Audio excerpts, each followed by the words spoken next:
They thought I was weak because I was old, and I let them think that because sometimes the safest place to stand is exactly where people underestimate you.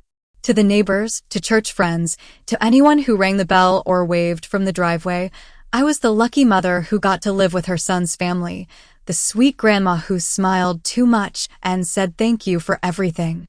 They said I was blessed. They said I was cared for. They said my daughter-in-law was an angel for taking me in.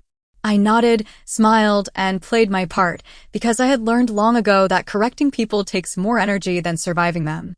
My name is Margaret Collins. I am 72 years old, and I raised my son with the kind of love that makes you blind to the way it can be used against you later. When my husband passed, the house became too quiet, not lonely exactly, just echoing in a way that reminds you how much life has already happened there.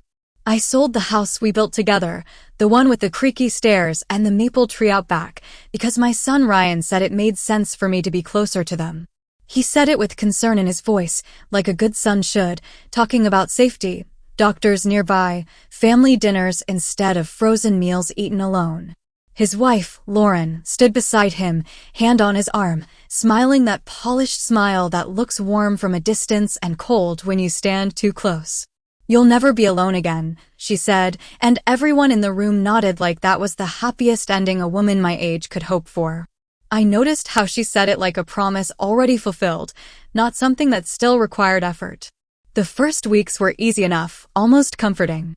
I cooked when I felt like it, folded laundry because I like order, watched my grandson Noah after school while Lauren ran errands or scrolled through her phone at the kitchen counter. She praised me in front of others, told her friends I was a saint, joked that she hoped she'd be half as graceful when she got old. She always said old, never older, and I caught it every time, the way you catch a draft in a room that's supposed to be warm. I told myself I was being sensitive. Ryan worked late, always late, chasing promotions and deadlines, trusting that peace at home was being handled. At night, when the house settled and the TV murmured in the background, I felt the quiet press against my chest, but I reminded myself that families adjust, and adjustment is just another word for love when you're a mother. Small things shifted before I noticed them fully, not all at once, but slowly, like furniture being moved an inch at a time. My groceries started going missing, nothing dramatic, just the items I needed most, the low-salt soup, the bread I could chew easily. My pills were moved from the kitchen counter to a high cabinet for safety, Lauren said, even though my hands are steadier than hers, and I have never forgotten a dose in my life. Portions at dinner shrank on my plate while everyone else ate their fill, and if I asked, she laughed it off, told me I didn't need much anymore, said it casually, like stating the weather. When Ryan was around, she was sugar sweet, calling me mom, asking if I was comfortable, offering tea she never poured. When he wasn't, the air changed. Doors closed softer, voices lowered, and I became something inconvenient, something to work around, something that slowed the house down. I learned the schedule of the home the way you learn tides, when it was safe to move, when it was better to stay still. Noah started repeating things without knowing where they came from. "Grandma, you're slow," he said once, not unkindly, just honest in the way children are. "Mom says you forget stuff." I smiled and helped him with his homework, because correcting a child for telling the truth as he knows it only teaches him to hide it better. I told myself this was temporary, that Lauren was stressed, that Ryan would notice eventually. I told myself a lot of things. Publicly, I was respected. Privately, I was managed. My mail was opened by mistake, then left on the counter already read. My pension was discussed at the table like a shared resource instead of the result of 40 years of work, with comments about household expenses and tight months.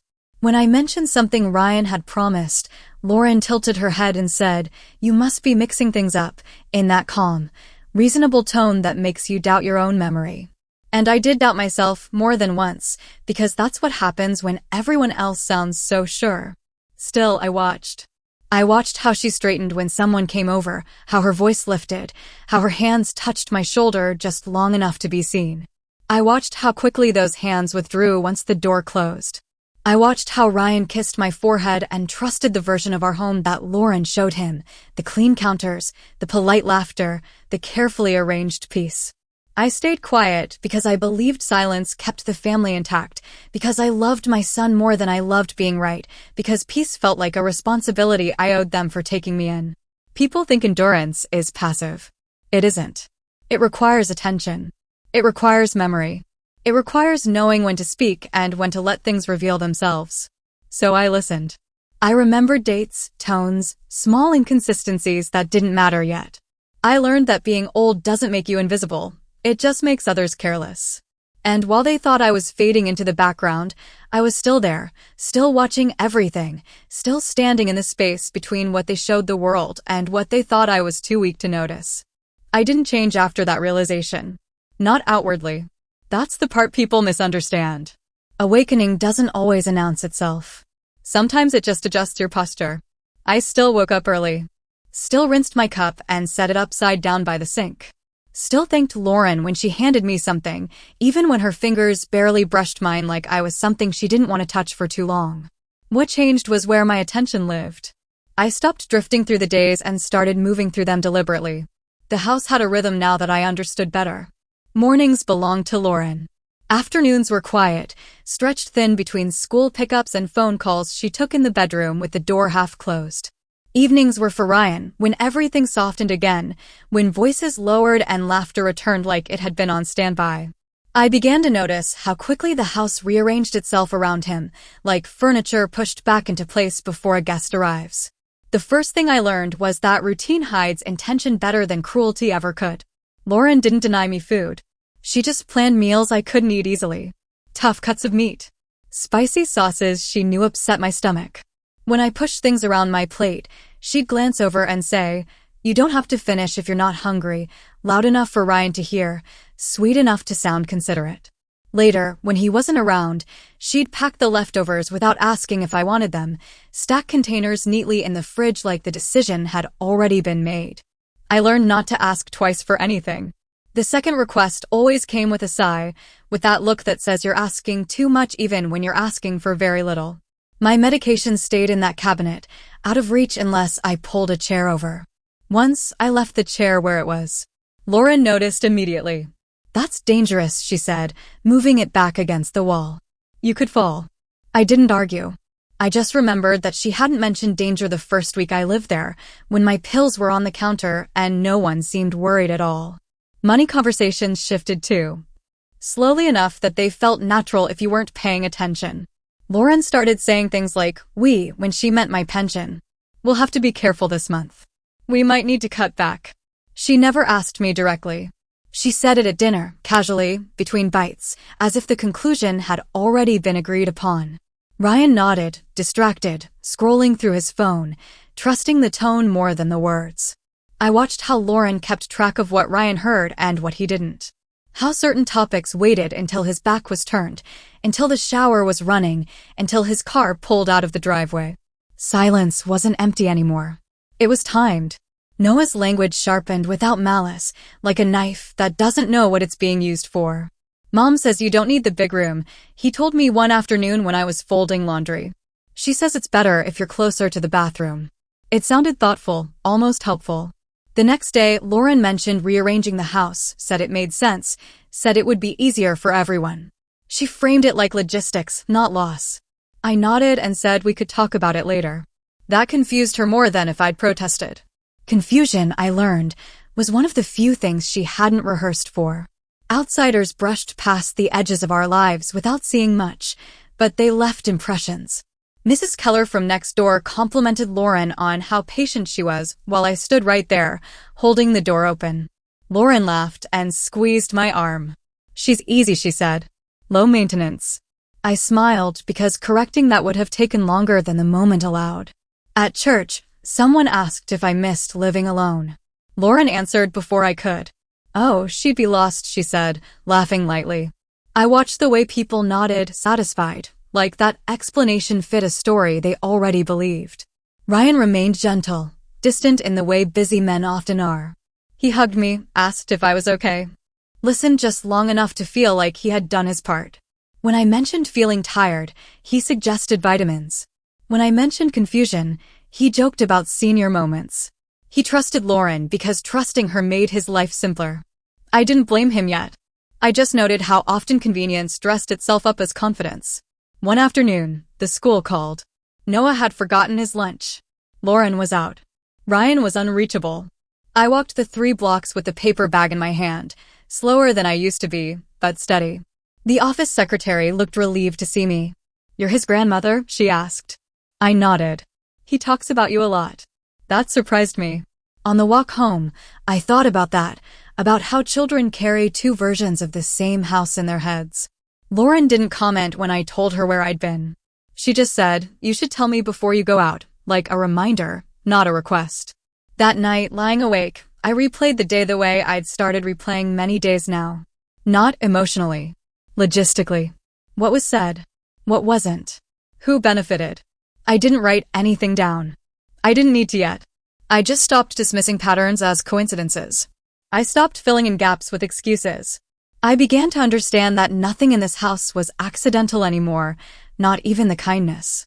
And while everything on the surface still looked calm, still looked generous, I could feel the pressure underneath it, building slowly, predictably, like something waiting for the right moment to crack. I slept lightly after that, not from fear, but from awareness. Because once you start watching with intention, you don't really rest the same way again. By the time winter's light bent through the blinds, I had noticed the subtle ways Lauren managed perception. I wasn't looking for cruelty anymore. Cruelty was obvious. It shouted. What I was learning to observe were the shadows she left behind, tiny inconsistencies that spoke louder than the polished smile she offered in public. I could tell by the set of her shoulder, the pause before she answered, the tiny lift of an eyebrow at Ryan when she thought I wasn't looking. Each little signal carried an intention, and I cataloged them quietly, with the meticulousness of someone who had long survived by noticing things that others didn't. Even meals became a language I understood. Breakfasts were perfectly normal if Ryan was present, but on the days he left early, my portion of oatmeal would be skimpy, barely enough to cover my spoon. When I asked, she'd shrug with that practiced air of innocence. "Oh, I thought you'd eaten earlier." My silence allowed her to underestimate me, but each day I made sure to supplement in secret, leaving no room for her assumptions to dictate my survival. The pantry, the fridge, even the medicine cabinet became a kind of chessboard. Pills for blood pressure were placed inconsistently. Vitamin packs were misplaced only when Ryan was in a hurry. Lauren's subtle manipulation of space was genius in its efficiency. She controlled what I could access without ever speaking harshly, and that was far more exhausting than any argument could have been. Noah's behavior mirrored hers more than I had realized. "Grandma, do you really need to walk to the mailbox?" he asked, his voice unconsciously echoing Lauren's tone.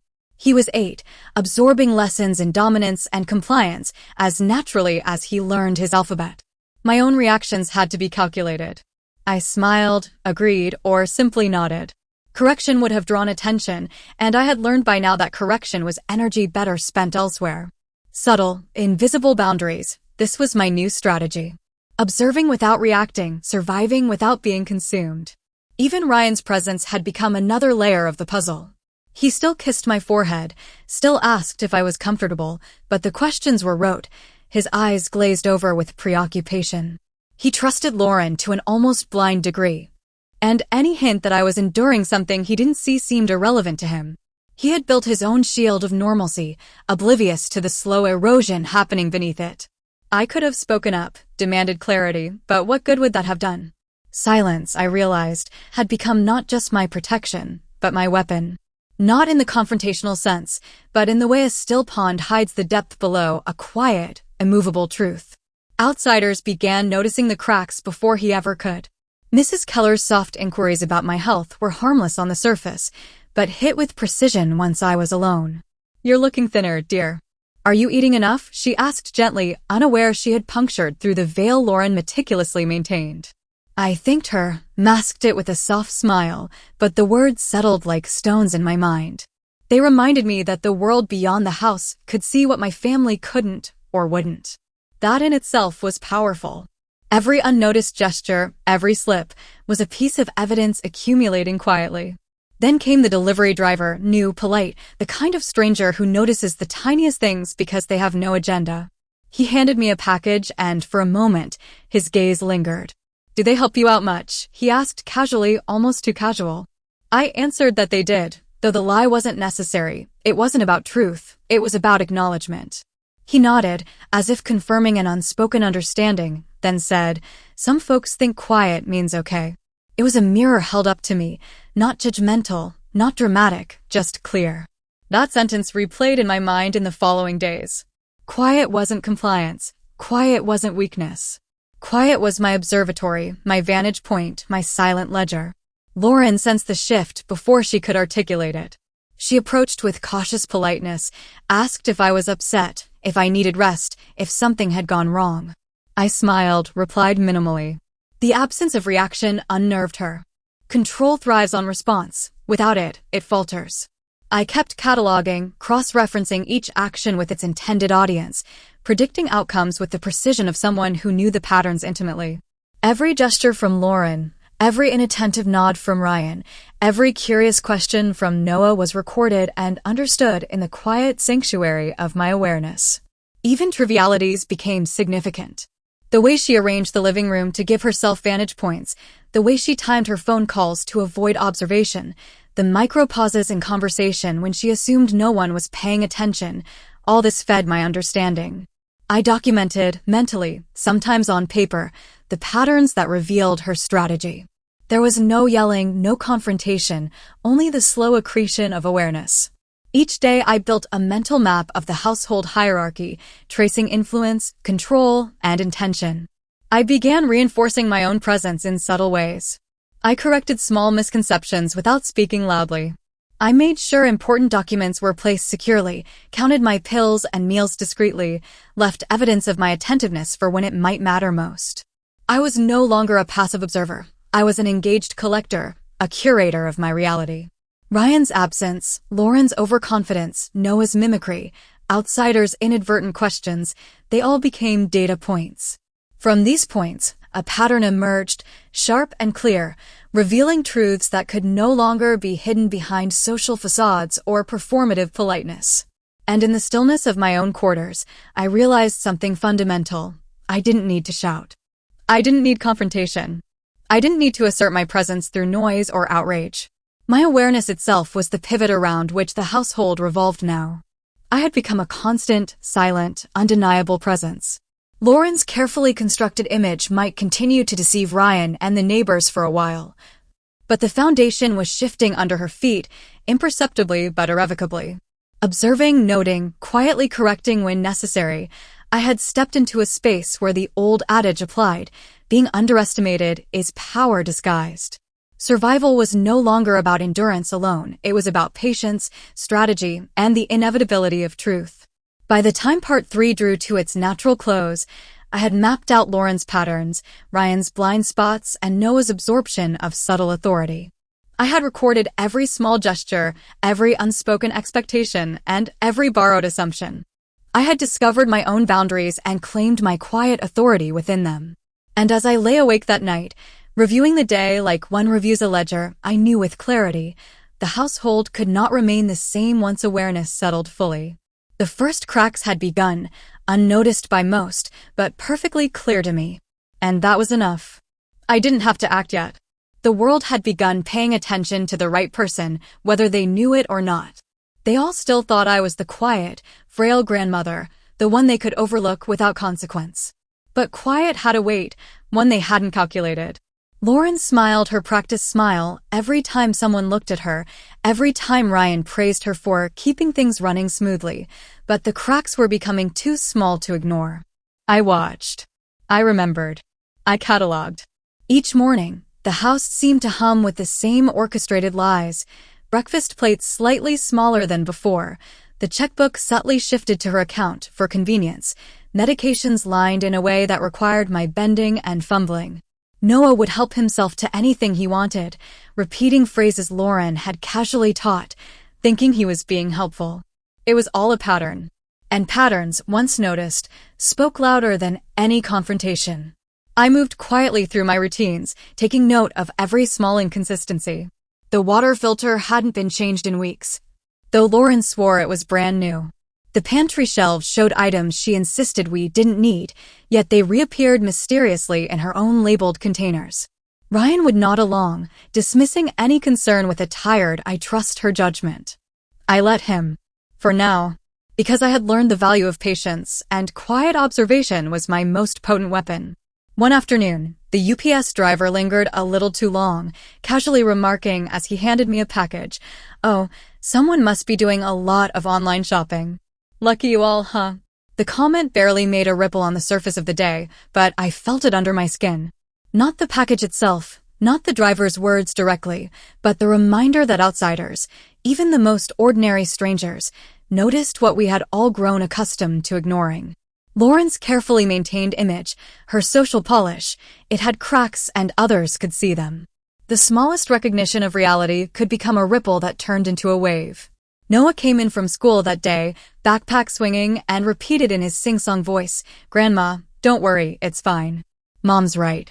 The echo was chilling. It wasn't fear, not yet, it was conditioning. And yet, I no longer felt the old surge of frustration, the immediate impulse to correct or protect. I cataloged. Each repetition, each obedient nod, each "don't worry, Grandma," was a piece of evidence in a ledger that only I could read. My endurance was strategic, my silence intentional. Survival had become observation. And observation, in its purest form, revealed more than words ever could. Lauren's social moves were subtle but consistent.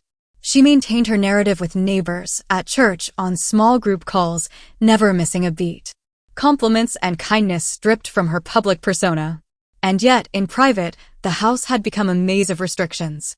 My corner chair at the table was moved slightly every day, ostensibly to make room, yet always positioning me out of sight from the center of activity. My pension, once safely in my account, was suggested to be transferred for convenience, always under her oversight. I complied, of course, but mentally, I traced every transaction, noting each change, each accidental oversight. Ryan remained in the shadows of trust. He noticed enough to suspect, but not enough to challenge. I could see the tension in his brow when Lauren overstepped, subtle micro-expressions that betrayed her growing dominance. Yet he smiled through it, defended her, and kissed my forehead in the evenings with genuine affection, unaware of the deliberate recalibration of our home. It was an intricate dance, one I had watched for months, and now the choreography was crystal clear. My endurance wasn't passive, it was measured. My silence wasn't submission, it was patience with a plan I didn't yet need to reveal. One evening, I found Lauren's handwritten notes tucked into the back of her planner, appointments with contractors that didn't exist, lists of groceries that were never ordered, reminders to speak to Ryan about grandmother's misunderstanding. They were small, almost inconsequential details, but they revealed her constant manipulation, her persistent management of perception. And then it hit me, perception was her weapon, control her habit, and consistency, my consistency, would be the answer. No loud confrontation, no dramatic exposé. Only the quiet, unyielding truth. I began to implement subtle countermeasures, each one imperceptible yet effective.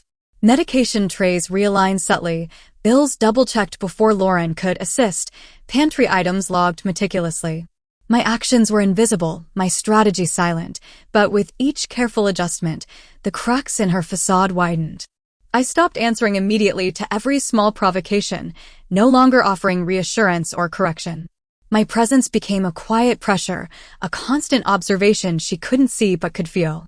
The household, which she thought she controlled entirely, was shifting under her own blind spots. Neighbors began noticing minor anomalies too. A casual remark about keeping up with the neighborhood, or the Collins place always looks so organized, elicited unplanned tension in Lauren's smile.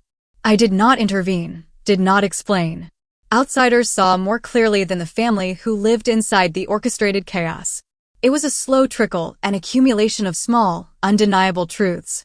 Noah, ever innocent, continued to mirror the lessons he'd learned, politeness in public, compliance in private, but he could not mask the subtle contradictions he witnessed. One afternoon, as he hesitated over a seemingly trivial task, Lauren snapped a comment about Grandma always misunderstanding things. His glance towards me, quick and fleeting, was a reminder of how silently truth travels through observation, even in young minds. By now, I had become the invisible architect of observation, collecting, cataloging, anticipating. Each day, I watched Lauren's maneuvers, Ryan's blind loyalty, Noah's reflection of learned behavior. And in this quiet, meticulous record-keeping, I began to see the natural consequences forming. Reputation versus reality. Control versus consistency. I had endured, yes, but more importantly, I had understood. The last week of September, the subtle alignment of events began to feel almost like gravity. Lauren's careful notes, her manipulations, the small misunderstandings she orchestrated for Ryan's benefit, all of it became a tapestry. A tapestry I could trace back to the source with perfect clarity. Each misstep she thought invisible was recorded silently in my ledger of awareness. And awareness, in the right hands, becomes power. Not loud, not vengeful, just inevitable. I closed my journal that evening, pen resting against the page with deliberate slowness. Quiet had weight. Observation had teeth. Consistency had consequences. And in the silence of the Collins household, I could finally breathe, not in relief, but in preparation. I was no longer simply surviving. I was ready. As I turned off the lamp, the soft glow outlining the kitchen counter where Lauren had left her planner open, I whispered to myself, almost inaudible, they still think I'm weak. And soon, they'll realize how wrong that is. Everyone thought the house would remain under Lauren's control, her carefully curated image intact, her daily manipulations unnoticed. They underestimated quiet. They underestimated observation. And they underestimated me. Weeks had passed since the small tremors of realization began, and every micro-event had been meticulously noted, logged, and interpreted. Ryan still smiled, still kissed my forehead, still trusted her completely, but the cracks were deep and gravity, as it always does, was quietly working. The first ripple came quietly, almost imperceptibly. A check she tried to manipulate, transferring funds from my account for convenience, was halted by a small reminder I had placed on my desk, a subtle post-it that read, "Verify first, always." She acted as if nothing had happened, brushing it off with her usual polished charm. But the balance was already shifting. Small things became evidence, and evidence, when collected over months, became undeniable truth. I did not shout. I did not confront. I simply allowed patterns to speak for themselves.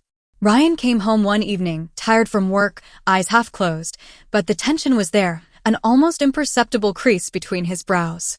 I noticed it immediately. Lauren, in her usual performance, greeted him with a perfect smile, kissed his cheek, and whispered something meant only for him. But he was distracted. I watched him, noting the hesitation, the micro-expression that told a story words could not. And then the dominoes began to fall. It started with Noah. He had been given a small task by Lauren, something seemingly trivial. But it required honesty. He paused, looked at me, then completed it correctly, bypassing her instructions entirely. I didn't celebrate. I simply nodded inwardly, marking another subtle victory in the ledger of truth. The household, which she thought she controlled, was beginning to operate independently of her manipulations. The image she had meticulously crafted was fragile, built entirely on others' compliance, and compliance was beginning to fracture. Then came the neighbors. Small remarks, casual observations that seemed innocent, began to surface. "Oh, I saw your planner on the counter." Lauren's handwriting is everywhere. Amazing how organized she is, isn't it? The delivery was casual, but the implication was potent. Outsiders were beginning to notice. Lauren's public image, carefully managed for months, started to crumble, not through loud exposure, but through the quiet consistency of reality. Every misplaced bill, every contradictory note, every small act of subtle abuse was now visible to those outside our walls. Ryan began piecing things together, slowly, painfully. At first, it was confusion. I don't understand. She always seemed so perfect. And yet, the pieces he had dismissed for months were undeniable. The misaligned bills, the whispered comments he overheard accidentally, Noah's innocent repetition of facts, my subtle corrections that never came with drama, they all converged into one heavy, uncomfortable truth. Lauren's veneer of kindness was cracking, and Ryan's disbelief gave way to guilt. I watched silently as he struggled with his own blindness. No shouting. No blame. Just an internal reckoning.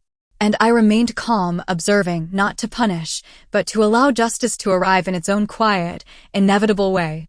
Karma was not dramatic here. It was natural, unstoppable. Lauren herself contributed to her downfall. Each lie, each manipulation, each attempt to control the narrative adding to the weight that would eventually topple her. One afternoon, Ryan approached me, voice low, full of quiet regret. Mom, I had no idea. I trusted her completely. I listened, feeling no anger, only the heavy relief of truth finally revealed. I know, Ryan, I said calmly. That's why I stayed quiet. Sometimes silence protects, not weakness.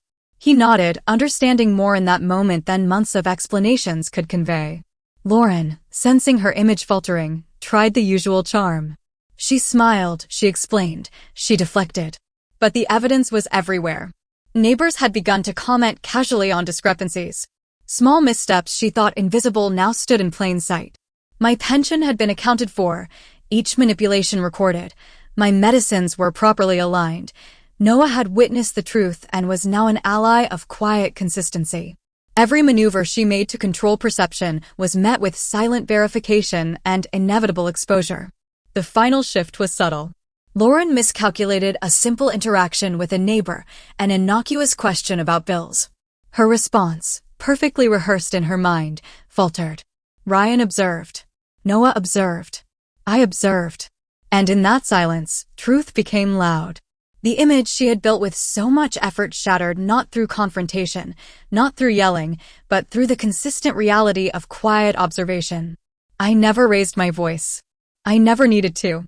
The house, once tense and manipulated, settled into balance. Ryan apologized, not to punish, not to fight, but to acknowledge reality. Noah learned that honesty and observation were more powerful than blind obedience. Lauren faced the social consequences she had long ignored, each action recorded, each manipulation documented, each lie naturally revealed. Justice arrived without spectacle. As I sat quietly in my favorite chair, the soft afternoon light brushing across the living room, I reflected on months of patient observation that I had endured, I had catalogued, I had waited. And now relief. Not triumph over another, but clarity.